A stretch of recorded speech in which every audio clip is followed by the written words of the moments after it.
de marzo de 2023, tercer domingo del tiempo de Cuaresma. Las lecturas de este domingo están tomadas, la primera lectura, del libro del Éxodo, capítulo 17, versículos del 3 al 7.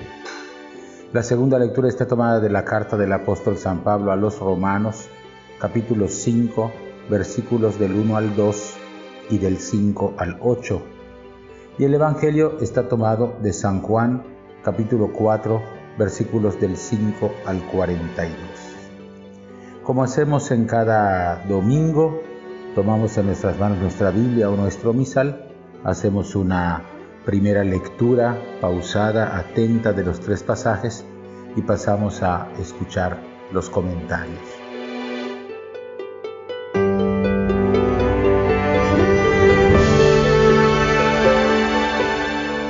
La primera lectura está tomada del libro del Éxodo, capítulo 17, versículos del 3 al 7. En el inicio de su peregrinar por el desierto, los hebreos que han sido sacados de la casa de la esclavitud por la fuerza de Dios que ha vencido al faraón egipcio, enfrentan ahora hambre y sed.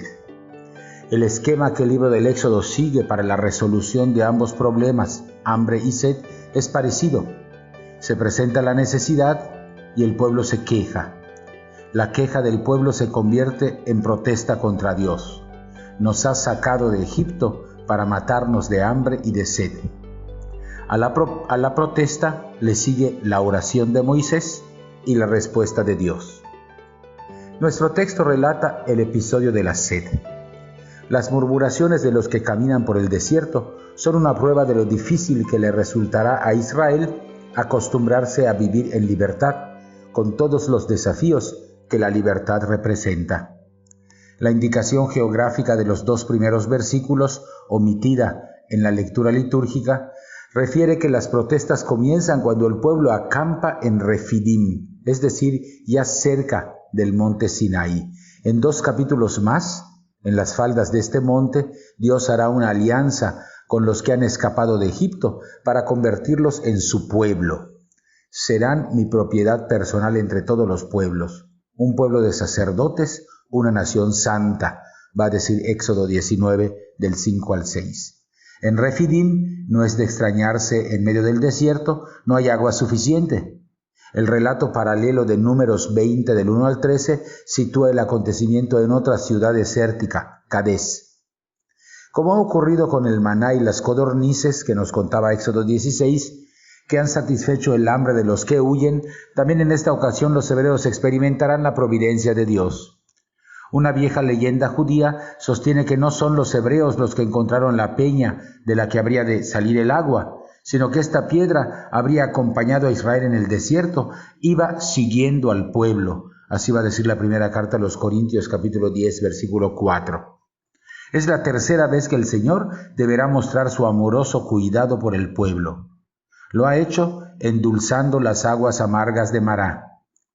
Lo ha hecho dándole al pueblo maná y codornices para saciar su hambre.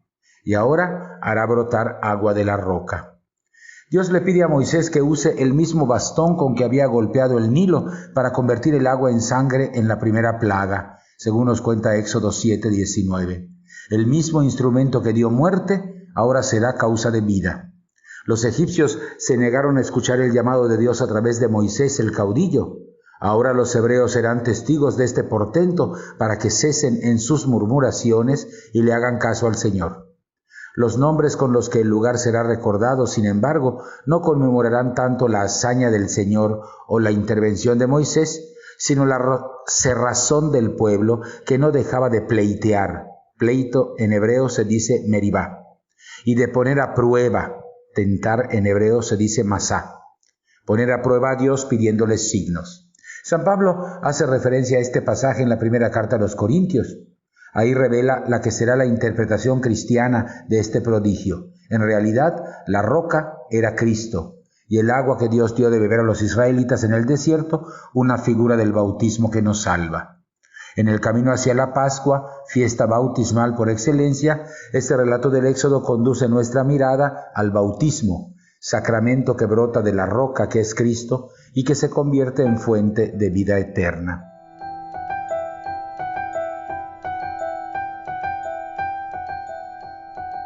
La segunda lectura está tomada de la carta a los Romanos, capítulo 5, versículos 1 y 2 y versículos del 5 al 8.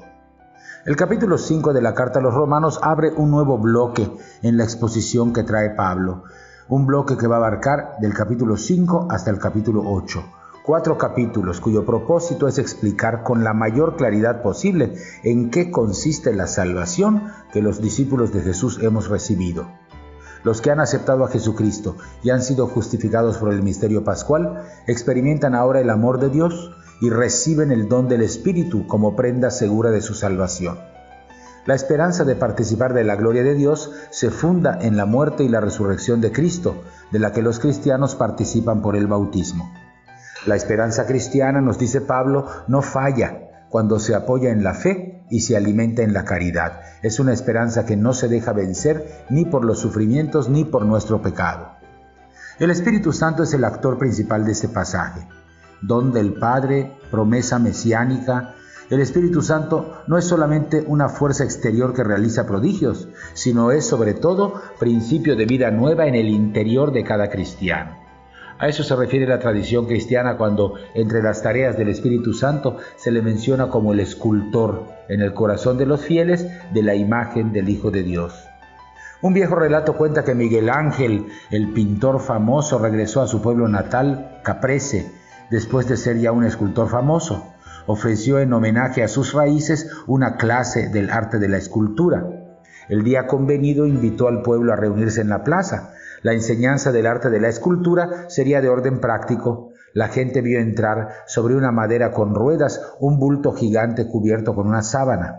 Miguel Ángel, antes de descubrir el bulto, anunció: «Les mostraré ahora mi obra maestra». Grande fue la sorpresa de la multitud, porque al caer las sábanas se encontraron con un gigante peñasco de mármol sin forma. Los murmullos de desaprobación callaron cuando el genio Miguel Ángel se dirigió a ellos levantando la voz y les dijo: «Es la imagen del rey David, solo falta que yo le quite a la piedra lo que le sobra». Y comenzó a esculpir la roca. Difícilmente se encontrará una figura mejor de lo que el Espíritu Santo realiza en el corazón de cada cristiano. Así lo reconoce aquel viejo canto religioso popular: «Espíritu divino, excelso creador, enciende en nuestros pechos el fuego de tu amor, y con toques de tu gracia y rayos de tu luz, modela en nuestras almas la imagen de Jesús». Este Espíritu Santo es el que nos convierte en hijas e hijos de Dios, habitando en nosotros y regenerándonos. Así ingresamos al orden nuevo de la gracia. No somos ya servidores del pecado, sino humildes receptores de una fuerza de salvación, y todo ello gracias a la acción salvífica de Cristo, que se entregó por nosotros y nos ha marcado con su sello. El tiempo pascual al que nos preparamos culminará con la fiesta de la entrega del Espíritu, la fiesta de Pentecostés. Agua brotada de la roca, don escatológico por excelencia, el Espíritu Santo nos acompaña también en este camino cuaresmal.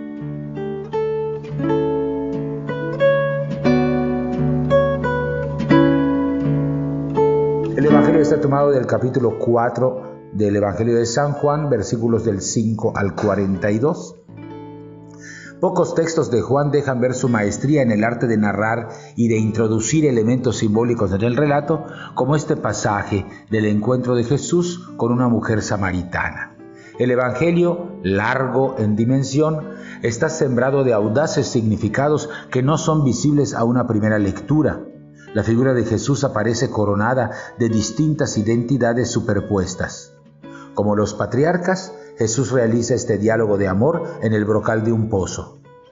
Pero es también un nuevo Moisés que ofrece agua viva. Es también un profeta que denuncia la conducta de la samaritana y adivina su forma de vivir. Es el Mesías esperado tanto por judíos como por samaritanos. Y finalmente es el Salvador del mundo, tal como lo reconocen los paisanos de la samaritana cuando lo conocen. También la samaritana sufre muchos cambios a lo largo de la conversación. La colocación de ambos personajes en el brocal del pozo recuerda la antigua práctica de encontrar pareja que ocurre con frecuencia en las historias patriarcales. En situación similar aparecen Rebeca en Génesis 24, Raquel en Génesis 29, Séfora en Éxodo 2 del 15 al 22. Hay por tanto en el relato un trasfondo simbólico amoroso, esponsal. Si además de esto leemos el pasaje bajo el trasfondo de Oseas capítulo 2, la samaritana resulta ser la personificación de la ciudad de Samaria, la ciudad infiel a Dios, pero amorosamente perseguida por Dios, que la lleva al desierto para cortejarla de nuevo, aún después de su traición. La samaritana es también la representación simbólica de la enemistad de los judíos con lo que fuera el reino del norte y testimonio del progresivo alejamiento entre los dos pueblos. Del agua natural, la conversación con Jesús va llevando a esta mujer de salto en el nivel simbólico, de suerte que el agua termina refiriéndose al don del Espíritu Santo, y la mujer, enemiga racial y de dudosa moralidad, se convierte en discípula y en apóstol. Vayamos pues recorriendo el pasaje para subrayar sus contenidos fundamentales. El encuentro con Jesús es doblemente escandaloso. Se trata de una conversación pública con una mujer desconocida, lo que iba en demérito del honor del varón.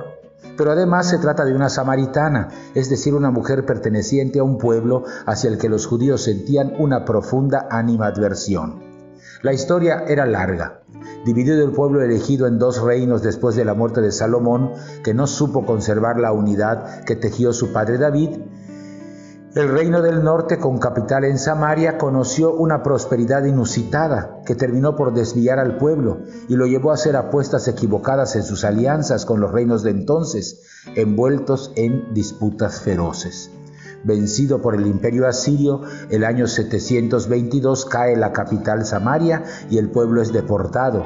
Los asirios trajeron a la región gentes de otras culturas y naciones que se mezclaron con los habitantes que habían permanecido en el territorio y terminaron por apartarlos del culto a Yahvé y mezclaron su sangre y sus cultos.